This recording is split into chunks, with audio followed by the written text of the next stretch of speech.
Langit sore menggantung rendah. Saat mobil milik keluarga, Ramadhana melintasi jalan sempit berbatu menuju desa Wanalestari. Jalan itu sepi, hanya suara ban menggilas kerikil dan desir angin yang terdengar. Ratna duduk di kursi depan, memeluk Nea yang tertidur di pangkuannya, sementara Arya sibuk mengatur GPS yang terus kehilangan sinyal. Dito, di bangku belakang, menatap keluar jendela tanpa suara, sesekali menggambar sesuatu di buku sketsanya. Mungkin karena terlalu pelosok, ya, sinyalnya nggak stabil, kata Arya, berusaha tenang. Ratna hanya mengangguk. Ada perasaan tidak nyaman yang ia rasakan sejak mereka memasuki desa. Pohon-pohon di pinggir jalan tampak terlalu tua, terlalu diam. Udara sejuk, tapi dinginnya menusuk seperti ada yang mengintai. Rumah itu akhirnya terlihat di ujung tikungan. Bangunan tua 2 lantai bergaya kolonial. Catnya mengelupas, jendela besar tertutup tirai kusam. Halamannya luas, tapi rumputnya liar dan tak terawat. Di samping rumah, ada sumur tua dan pohon. Jengkol besar yang daunnya gugur seperti mengering dari dalam. Inilah dia, rumah warisan Pak De Surya, akhirnya bisa kita tempati juga, ucap Arya, mencoba memberi semangat. Ratna tetap diam. Ada kilasan perasaan aneh di dadanya. Ia tak bisa menjelaskan, tapi rumah itu terasa hidup. Malam pertama mereka di rumah itu berjalan tenang, meski semua merasakan hawa dingin yang tidak wajar. Saat tidur, Dito terbangun karena mendengar langkah kaki di lantai atas. Padahal seluruh keluarga sudah tidur. Ia keluar kamar dan mengintip ke tangga. Tak ada siapa-siapa. Tapi saat ia kembali ke tempat tidur, kertas sketsanya yang kosong kini penuh dengan gambar rumah dan di jendela lantai 2, ada sosok perempuan berdiri menatap keluar. Pagi harinya, Nia berkata sambil menggambar di lantai. Kak Laya bilang aku nggak boleh tidur di kamar ini. Kak Laya siapa? Tanya Ratna. Nia hanya menunjuk lemari besar di sudut kamar dan berkata pelan, yang tinggal di dalam situ. Ratna merinding. Malam di rumah itu menyimpan lebih banyak ketakutan daripada malam pertama. Ratna menghabiskan sore dengan membersihkan lemari besar yang ada di kamar Nia, tempat yang disebut putrinya sebagai tempat tinggal Kak Laya. Dalam hati, Ratna menganggap itu hanya imajinasi anak kecil. Namun, saat ia menarik pintu lemari, udara dingin seperti keluar dari dalamnya, membuat tubuhnya menggigil sesaat.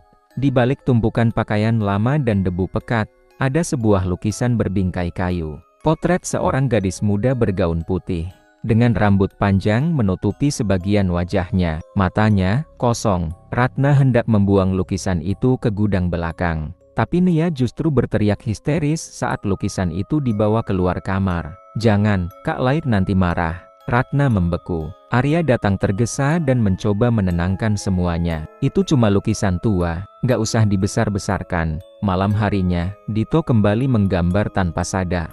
Kali ini ia membuat sketsa tangga rumah. Tapi di tengah anak tangga tergambar sosok anak kecil duduk membelakangi. Dito mengeluh kepalanya sakit dan berhenti menggambar. Saat Ratna melihat hasil gambarnya, jantungnya berdegup cepat. Sosok anak itu mengenakan gaun yang sama seperti di lukisan. Arya mencoba rasional. Ia bilang ke Ratna, anak-anak mudah terpengaruh. Bisa jadi karena kamu tadi cerita soal lukisan itu. Namun saat tengah malam, Ratna terbangun karena suara denting seperti sendok diketukkan ke piring. Ia turun ke dapur dan melihat. Tidak ada apa-apa, tapi di meja makan, ada satu piring tersaji, lengkap dengan sendok. Padahal tak ada yang memasak malam itu. Ia merapikan piring dengan tangan gemetar dan kembali ke kamar. Di lantai 2, lukisan yang tadi disimpan di kamar Nia kini tergantung di lorong. Padahal tak seorang pun menaruhnya di sana. Pagi harinya, Nia demam. Ia mengigau menyebut nama yang sama berulang-ulang. Laya bilang, kakak dulu juga panas begini. Ratna gemetar. Ia belum pernah merasa rumah ini begitu sadar. Seolah setiap gerak mereka diperhatikan, setiap napas mereka diukur, dan malam belum benar-benar dimulai. Pagi itu, Dito tak banyak bicara. Ia hanya duduk di kursi rotan depan kamar, menatap kosong ke arah lorong lantai 2. Ratna mencoba membujuknya sarapan, tapi anak itu hanya berkata lirih.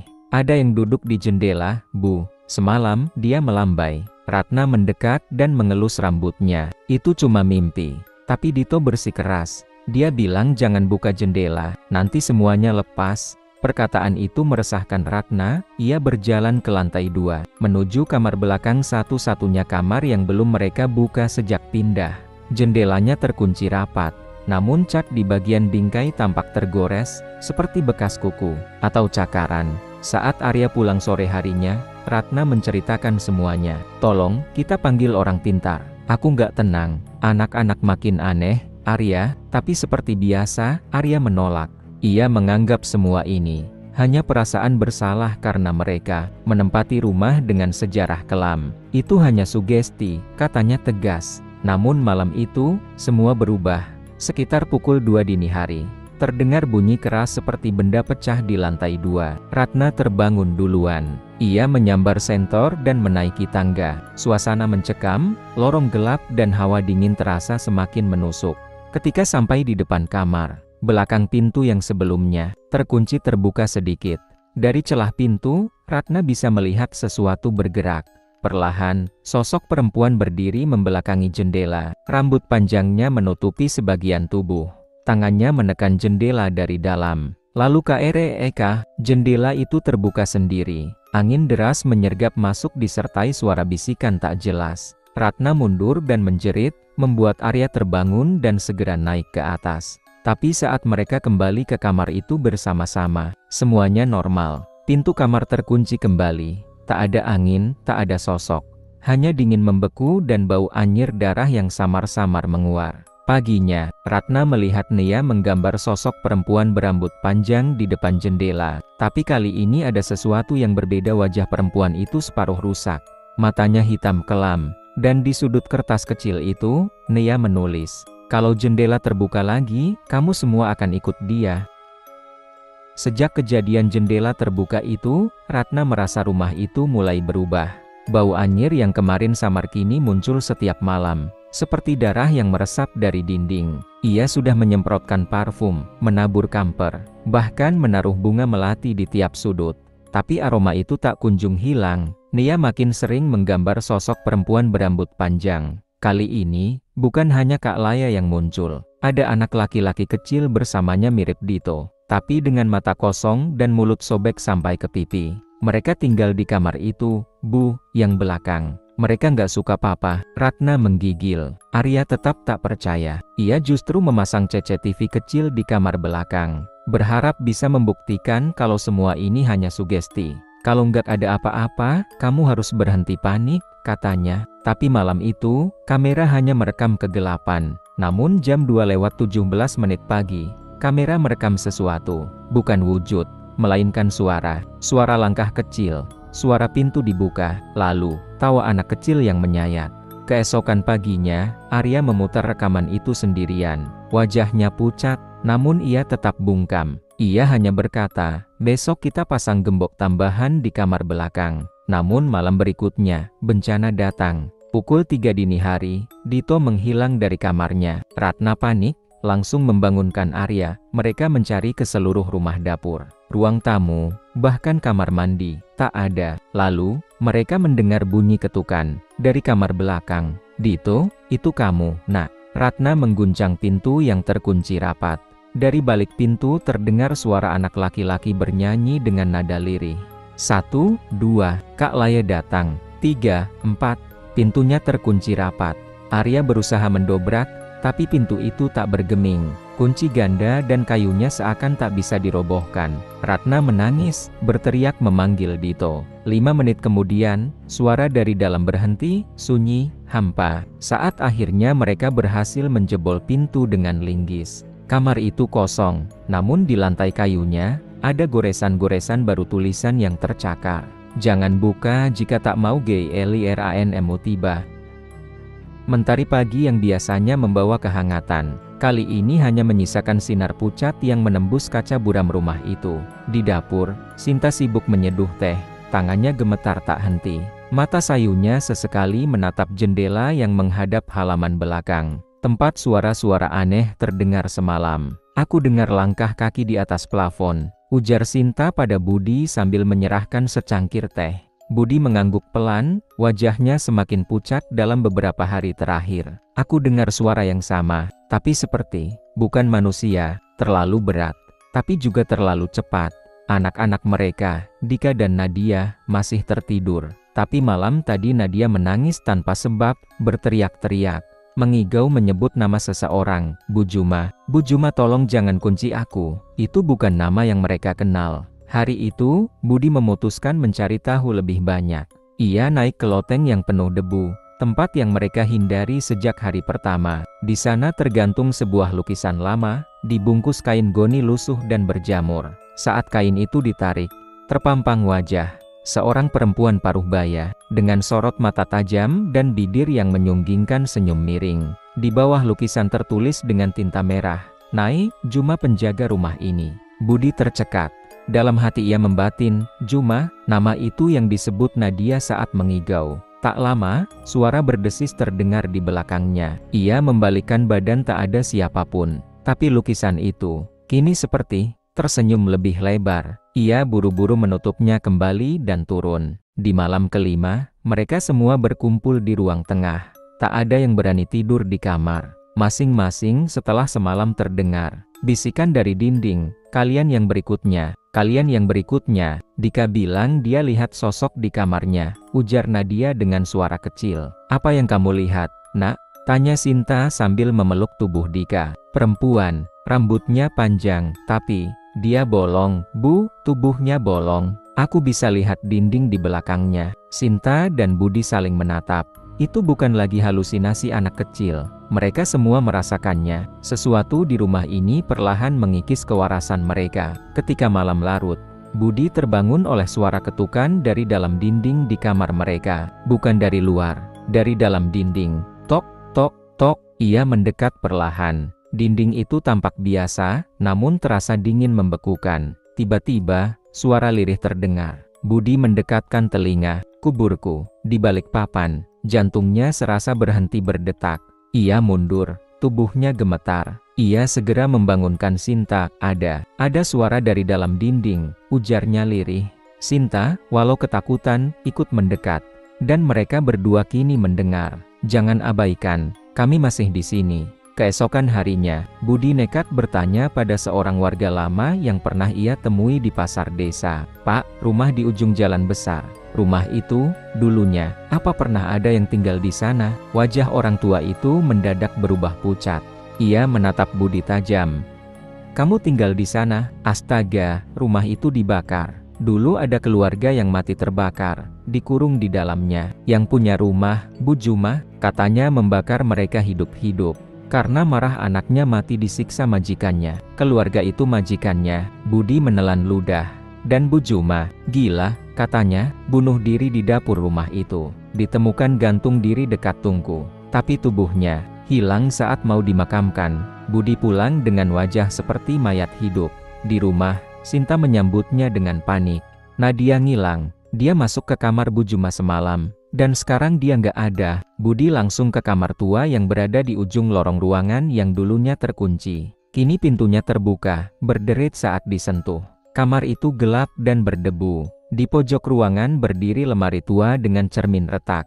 Di depan cermin itu, ada jejak kaki kecil, seperti milik Nadia. "Nadia!" teriak Sinta, tapi tak ada jawaban. Hanya hembusan angin dari celah retakan dinding, membawa aroma menyengat seperti daging terbakar. Rumah itu semakin menunjukkan wujud aslinya. Suara-suara dari dinding, lukisan yang berubah, sejarah kelam yang disembunyikan oleh desa. Dan kini, salah satu dari mereka mulai menghilang.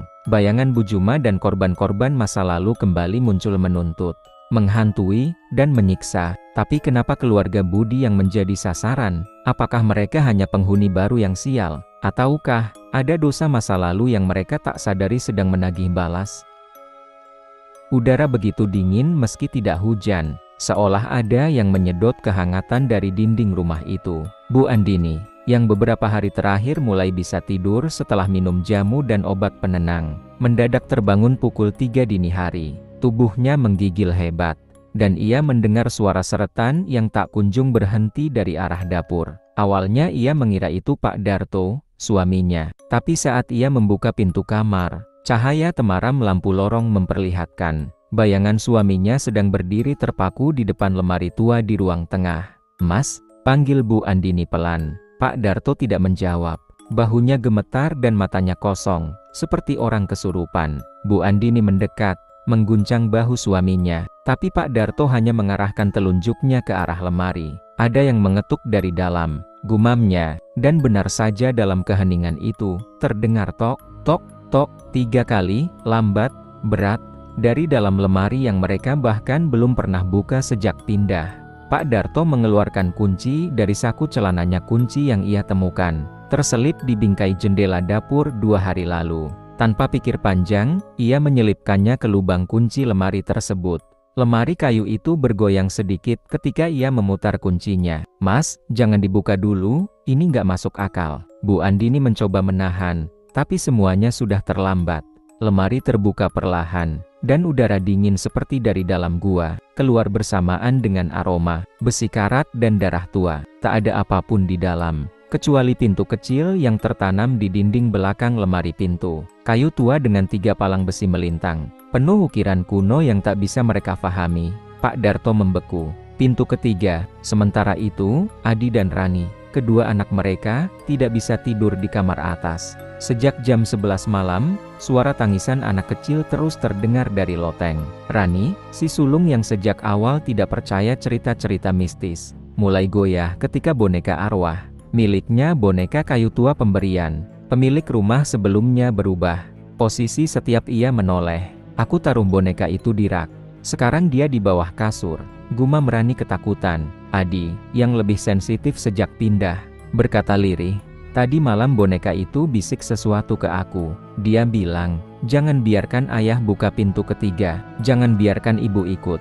Pagi harinya, keluarga itu duduk di meja makan. Tidak ada satupun yang menyentuh makanan. Masing-masing terdiam, seperti tahu bahwa sesuatu besar akan terjadi. Rumah itu tidak hanya menyerang mereka secara fisik, tapi secara batin. Ada retakan yang makin dalam di antara keempatnya, dan di balik pintu ketiga yang belum benar-benar terbuka, ada rahasia masa lalu yang siap menelan siapapun yang mencarinya. Dan malam berikutnya, pintu itu membuka sendiri. Setelah menemukan pintu rahasia di lemari tua, Pak Andi dan Bu Maira memutuskan untuk menyelidiki asal-usul rumah itu. Mereka menemukan surat kabar lama tentang kasus pembantaian satu keluarga di rumah yang kini mereka tempati. Saat menyusuri lorong rahasia, mereka melihat anak mereka, Rani, sedang tertawa sambil memeluk sesosok yang menyerupai dirinya sendiri. Lorong itu sempit dan berbau seperti tanah basah yang lama terkubur. Pak Andi dan Bu Maira berjalan pelan, berpegangan satu sama lain sambil membawa senter kecil dari dapur. Cahaya yang mereka pancarkan hanya mampu menyinari 2 langkah ke depan, seolah kegelapan di lorong itu menelan terang. Langkah mereka terhenti saat mendengar suara tawa. Tawa anak kecil, mirip sekali dengan suara Rani. "Pak, itu suara Rani, kan?" tanya Bu Maira dengan suara bergetar. Pak Andi mengangguk perlahan, tapi dalam hatinya, ia ragu. Ada sesuatu yang berbeda. Tawa itu terlalu keras, terlalu lama, dan tidak manusiawi. Tiba-tiba, dinding di sebelah kanan mereka bergetar. Dari sela-sela batu bata tua, muncul tangan kecil berwarna pucat yang menggenggam boneka rusak. Boneka itu milik Rani. "Emma, Kak Emma RI." Suara itu menggema di seluruh lorong, membuat telinga mereka terasa bergetar. Dengan langkah perlahan, mereka melanjutkan perjalanan. Semakin masuk ke dalam perut rumah yang entah sejauh apa menembus bumi. Suara langkah mereka bergema aneh seperti ada langkah tambahan yang menyusul dari belakang. Tiba-tiba, lorong itu bercabang 3, kanan, kiri, tengah, jalan tengah. Pak Andi menunjuk. Tapi saat ia berbalik untuk memastikan istrinya setuju, Bu Maira tidak ada. "Emiera!" Pak Andi berteriak panik, menggema hingga menggoncang lorong. Tak ada jawaban, hanya suara desir nafas di dekat telinganya. "Dia milikku sekarang." Pak Andi berputar cepat, tapi lorong itu kini telah berubah bentuk. Tidak ada cabang, tidak ada lorong lurus, hanya tembok dan satu pintu kayu, berukir lambang aneh, seperti tengkorak dan bulan sabit, dengan senter yang mulai meredup. Pak Andi menyentuh gagang pintu, hangat, seperti baru disentuh orang. Ia membukanya perlahan. Di dalam, ia melihat ruangan yang tak seharusnya ada. Ruang makan, lengkap dengan meja panjang dan kursi kayu tua. Di setiap kursi duduk orang-orang yang tak bergerak berpakaian seperti tahun 1960-an. Semuanya mematung. Wajah-wajah mereka membusuk namun tersenyum lebar. Dan di ujung meja Bumaira duduk. Matanya melotot. Mulutnya terjahit benang hitam. Tapi ia masih hidup. Air matanya menetes deras. Emiera, Pak Andi melangkah cepat, namun tubuhnya seketika membeku. Di balik tubuh Bumaira, sosok anak kecil dengan wajah penuh darah berdiri, menyeringai. Papa, kamu terlambat, bisik sosok itu mirip Rani. Tapi matanya hitam pekat tanpa bola mata. Pak Andi mencabut kursi dan mengguncang Bumaira, berusaha melepas jahitan di mulut istrinya. Tapi setiap benang yang dilepas, darah menyembur. Ruangan berubah, meja makan menghilang. Para tamu membusuk tadi kini berdiri mengelilingi mereka, berbisik, kalian semua harus tetap di sini. Pak Andi menggenggam tangan Bumaira dan berlari menuju pintu. Tapi lorong itu kini menutup, tak ada jalan keluar. Dari kegelapan lorong, muncul suara langkah kaki kecil. Rani, tapi bukan Rani yang mereka kenal. Wajahnya retak, matanya memancarkan cahaya merah samar. Tangannya menggenggam kepala boneka yang sobek dan berbulu gosong. Papa, Mama, kenapa mau pergi? Pak Andi memeluk Bumaira erat. Kita tidak mau tinggal di sini. Ini rumah kita, selamanya. Rani menjawab sambil tersenyum lebar. Tiba-tiba dinding lorong bergetar. Cahaya merah menyala dari celah-celah. Teriakan-teriakan muncul dari balik tembok. Suara orang yang dulu dibantai di rumah itu. Pak Andi menjerit. Semua gelap. Pak Andi terbangun. Tubuhnya tergeletak di lantai ruang tengah. Keringat dingin membasahi wajahnya. Ia menoleh ke samping Bumaira juga tersadar. Apa yang barusan terjadi? Tanya Bumaira pelan. Mereka melihat jam di dinding. Pukul 3 pagi. Namun, rumah itu kini berbeda. Perabotan berubah gaya. Foto-foto keluarga yang tergantung bukan milik mereka. Dan paling mengerikan, foto keluarga di tembok memperlihatkan satu keluarga yang wajahnya menyerupai mereka. Tapi dengan satu perbedaan. Kecil, semua memiliki mata hitam legam dan senyum lebar yang dipaksakan. Di ujung lorong, suara langkah kaki kecil terdengar lagi. Dan suara Rani memanggil, Papa, Mama, ayo main lagi. Pagi itu, udara terasa lebih dingin dari biasanya. Angin berhembus kencang dari arah utara, membuat dedaunan kering beterbangan dan menimbulkan suara gesekan, yang seperti bisikan lirih. Surti, ibu kos yang selama ini hanya mengawasi dari kejauhan, akhirnya mendatangi rumah tua itu. Wajahnya tampak lebih pucat dari biasanya. Rambutnya yang mulai memutih tak lagi disanggul rapi seperti biasanya. Ia berdiri di depan rumah keluarga Ardiansyah dengan tangan gemetar, memegang sebuah buku harian lusuh yang sudah menguning dimakan waktu. Aku nggak bisa diam lagi, semuanya sudah kebablasan, katanya dengan suara parau. Dina langsung membukakan pintu dan mempersilakannya masuk.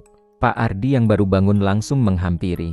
Diikuti Dika yang masih mengenakan kaos tidur. Wajahnya cemas. Ini, catatan penghuni terakhir rumah ini. Sebelum kalian, kata Bu Surti sembari meletakkan buku itu di meja. Dia juga keluarga kecil. Tapi mereka, nggak pernah keluar dari rumah ini.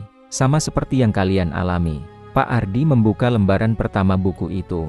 Di dalamnya tertulis nama keluarga Hariman 3 orang, Hariman, Ratna, dan anak mereka, Adi. Namun yang aneh, setiap kali mereka menyebut nama Adi, suara di dalam rumah mulai bergetar pelan, seolah ada sesuatu yang terusik. Kenapa selama ini kami tidak diberitahu? Tanya Pak Ardi dengan nada tinggi. Bu Surti menunduk. Warga desa, kami semua menghapus nama anak itu dari catatan, karena dia bukan anak biasa. Dia yang dulu membuka gerbang untuk yang lain. Dan sejak saat itu, desa ini tak pernah lagi tenang. Dina membaca dengan saksama halaman demi halaman buku tersebut. Di akhir buku, ada satu catatan yang ditulis dengan tangan gemetar. Jika kau membaca ini dan belum melihat Adi, bersyukurlah. Tapi jika kau sudah bertemu dia, pulanglah, karena dia tidak pernah sendirian. Seketika Dika menelan ludah. Ibu, aku semalam melihat anak kecil duduk di ujung ranjang. Dia bilang namanya Adi. Semua terdiam. Lampu di langit-langit rumah berkelap-kelip. Cermin di ruang tamu mulai berkabut dari dalam. Terdengar suara langkah kaki kecil, pelan namun pasti, dari arah kamar mandi. Pak Ardi menoleh ke arah suara itu, menggenggam tangan Dina, tapi sebelum ada yang sempat bergerak, terdengar bisikan yang menggelegar dari dalam rumah. Siapa yang berani menyebut namaku? Dinding rumah seketika bergetar. Gambar-gambar keluarga yang tergantung mulai jatuh satu persatu. Dari cermin, muncul sosok anak laki-laki dengan mata hitam pekat dan wajah membusuk. Ia menatap mereka satu persatu. Sambil tersenyum, Bu Surti menjerit dan ambruk. Dari mulutnya keluar darah hitam pekat. Dika menutup matanya sambil menangis. "Sekarang kalian tahu, kenapa tak ada yang boleh tinggal di rumah ini," ujar suara itu, menyusup ke dalam kepala masing-masing dari mereka. Namun sesuatu yang lebih aneh terjadi. Buku harian itu terbakar sendiri, padahal tidak ada api. Dan saat abu-abu terakhirnya jatuh ke lantai, suara anak itu lenyap. Untuk sementara, keluarga Ardiansyah kini tak bisa pergi begitu saja. Mereka telah menyebut nama terlarang, membuka kembali pintu lama yang seharusnya tetap terkunci. Rumah itu bukan sekadar tempat tinggal, tapi sebuah penjara bagi arwah yang ingin bebas. Setelah suara jeritan misterius yang muncul dari balik dinding ruang tamu, keluarga Pak Hartono semakin yakin bahwa rumah ini menyimpan sesuatu yang tak sekadar mistis. Anak mereka, Denny, terus ketakutan. Ibunya, Bu Rini, mulai bicara sendiri di malam hari. Namun malam ini, sesuatu akan terungkap di balik dinding bata lembab itu. Rupanya ada lorong tersembunyi. Pagi hari itu, Denny menggigil di kamarnya. Matanya sembab karena tidak tidur semalaman. Ia bilang mendengar suara rantai diseret dari dalam dinding. Pak Hartono yang sudah lelah menyangkal kejadian-kejadian ganjil, akhirnya memutuskan untuk membongkar bagian dinding yang terdengar aneh itu. Dengan linggis tua, ia mulai merobohkan susunan bata di ruang tamu yang sedikit menggembung. Udara lembab berbau besi tua langsung menyergap. Di balik dinding itu ternyata ada sebuah pintu besi kecil, terkunci dengan gembok karatan. "Ini seperti pintu penjara," gumam Pak Hartono. Mereka berempat, Pak Hartono, Bu Rini, Denny, dan si sulung Laya, turun perlahan ke lorong sempit yang hanya bisa dilewati satu persatu. Lampu senter mereka gemetar di genggaman, memantulkan bayangan-bayangan aneh di dinding yang penuh goresan paku. Seperti bekas cakar manusia, lorong itu menurun, terasa lebih dingin, dan semakin dalam, mereka mencium bau amis menyengat. Di dinding sebelah kanan, Laya menemukan bercak darah kering membentuk jejak telapak tangan kecil. Jejak itu terus berlanjut, seolah menuntun mereka. Tiba-tiba Denny berteriak, "Jangan ikuti dia, itu anak kecil yang semalam masuk ke mimpiku." "Anak kecil?" tanya Bu Rini, gemetar. "Iya, dia berdiri di sudut kamar, mukanya hancur. Dia bilang kami semua akan menggantikan keluarganya." Pak Hartono mencoba menenangkan Denny. Tapi ia sendiri kini mulai mendengar suara langkah di belakang mereka. Padahal lorong hanya satu arah. Ketika mereka menengok, tak ada siapa-siapa. Namun di tanah, jejak kaki kecil berlumuran darah baru saja muncul bergerak ke arah mereka. Laya menyalakan kamera ponsel dan merekam lorong itu, berharap ini semua hanya efek ketakutan semata. Tapi ketika video diputar ulang, muncul sosok anak laki-laki berlumur darah berjalan di belakang Bu Rini. Ia tersenyum dan menghilang. Bu Rini langsung pingsan. Di ujung lorong, mereka menemukan sebuah ruangan bawah tanah yang penuh dengan tulang belulang kecil anak-anak. Di atas tumpukan tulang itu, ada kursi besi yang diikat rantai dan bercak darah bertebaran di dinding. Dan di baliknya, sebuah tulisan dengan darah. "Aku akan mengisi keluargaku lagi." Pak Hartono menggigil. "Ini rumah penyiksaan, bukan hanya pembantaian biasa. Ini rumah pemburu anak-anak."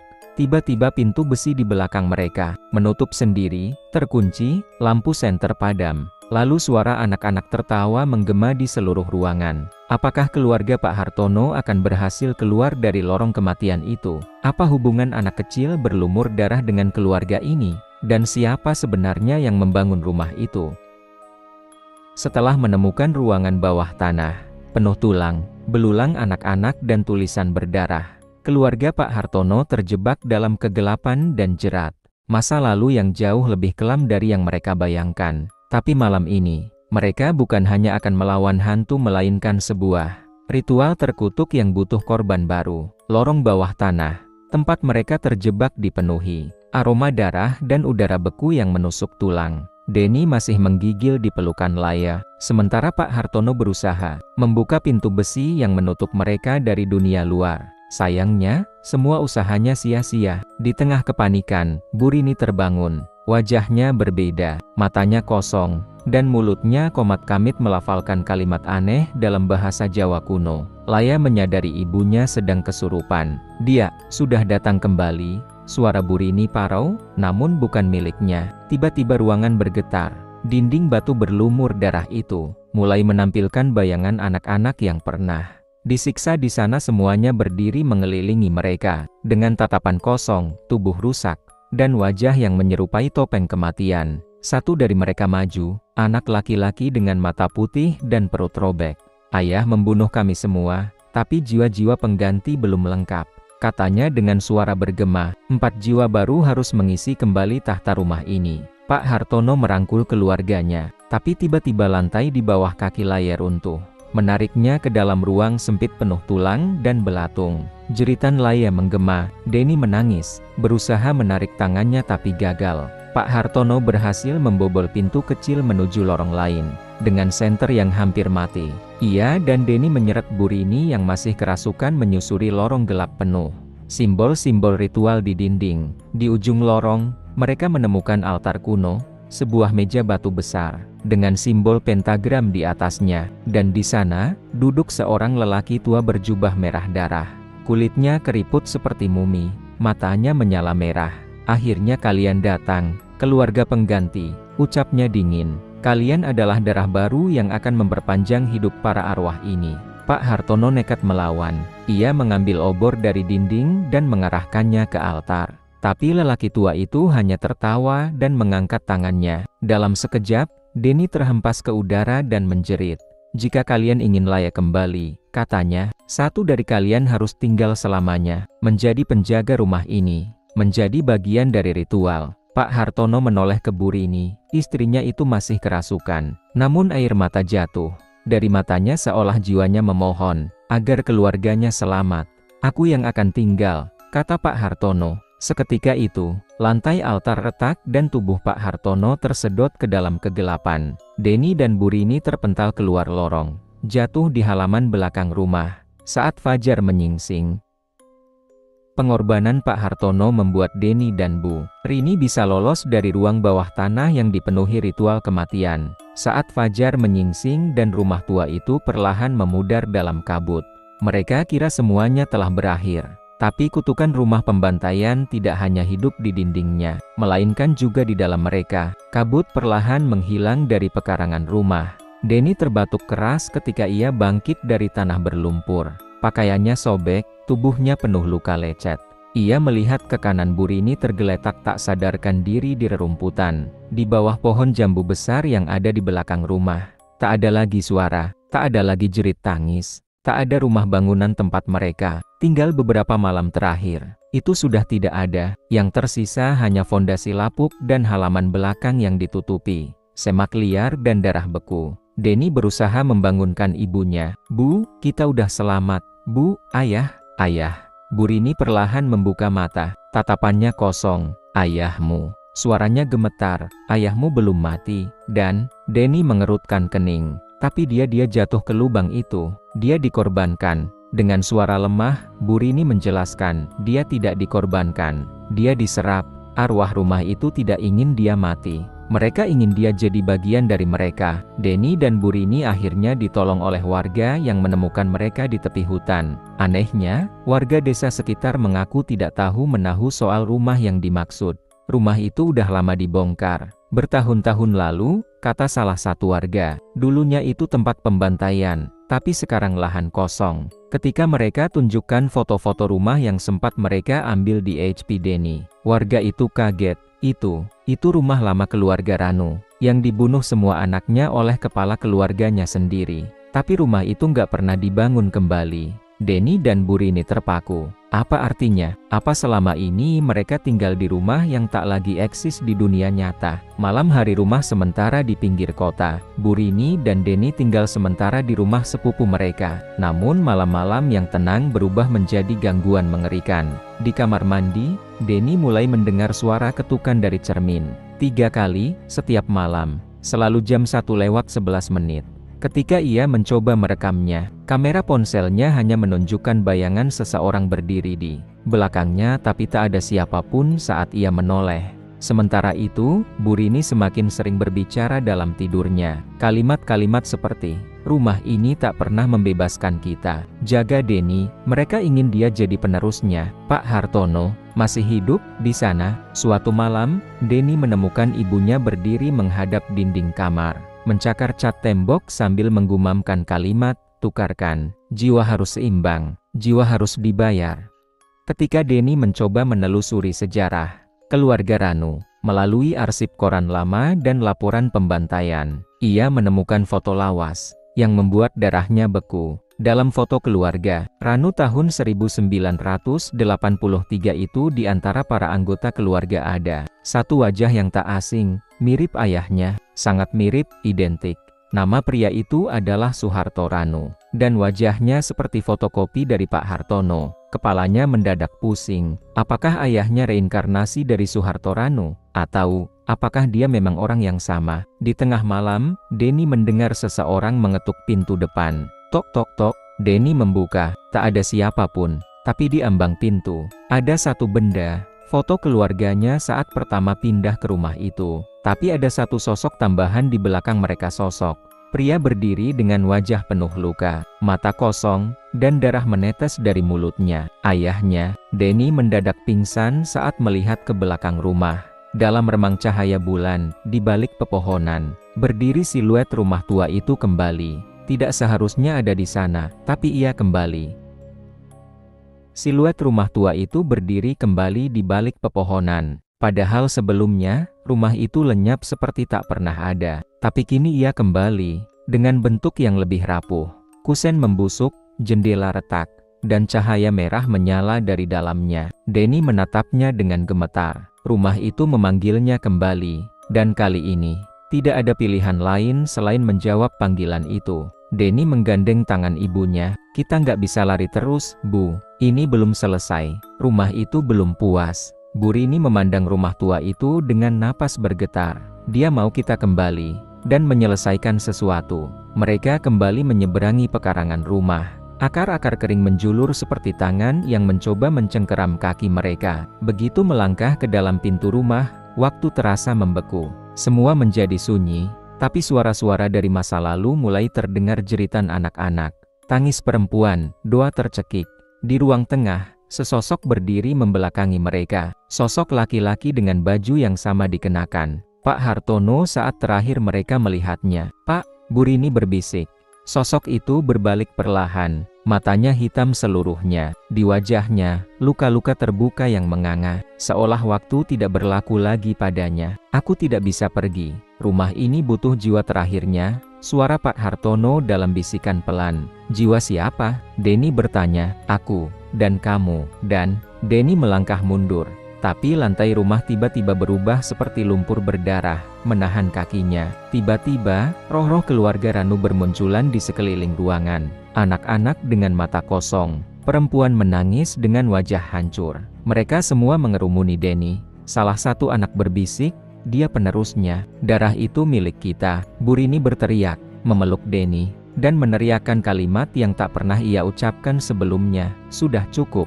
Dengan tekad kuat, ia menarik belati pusaka dari tas kecil belati peninggalan neneknya yang diyakini bisa memutus ikatan gaib. Ia memotong telapak tangannya, dan menorehkan darahnya di lantai rumah. Sambil berdoa keras dalam bahasa Jawa kuno yang diajarkan neneknya dulu, rumah itu berguncang. Para roh mulai menjerit kesakitan. Cahaya merah menyala hebat. Denny menarik ayahnya dari lingkaran roh. Tubuh Pak Hartono mendadak lemas, matanya kembali putih normal. Rini, dan rumah itu runtuh. Tapi kali ini, benar-benar hancur, menjadi debu. Denny, Bu Rini, dan Pak Hartono berhasil keluar sebelum ambruk sepenuhnya. Mereka berpelukan di bawah pohon jambu, saat sinar matahari pagi menyinari lahan yang kini benar-benar kosong. Namun, 2 minggu kemudian, Denny berdiri di kamar barunya, memandangi cermin. Di pantulan cermin, rumah tua itu masih berdiri di belakangnya, dan di jendela lantai 2, seorang anak kecil berdiri memandang ke arahnya. Sambil tersenyum, rumah itu mungkin hancur di dunia nyata, tapi dalam ingatan, dalam cermin, dan dalam darah keturunan Ranu, rumah itu akan selalu ada, dan selalu menunggu penghuni barunya.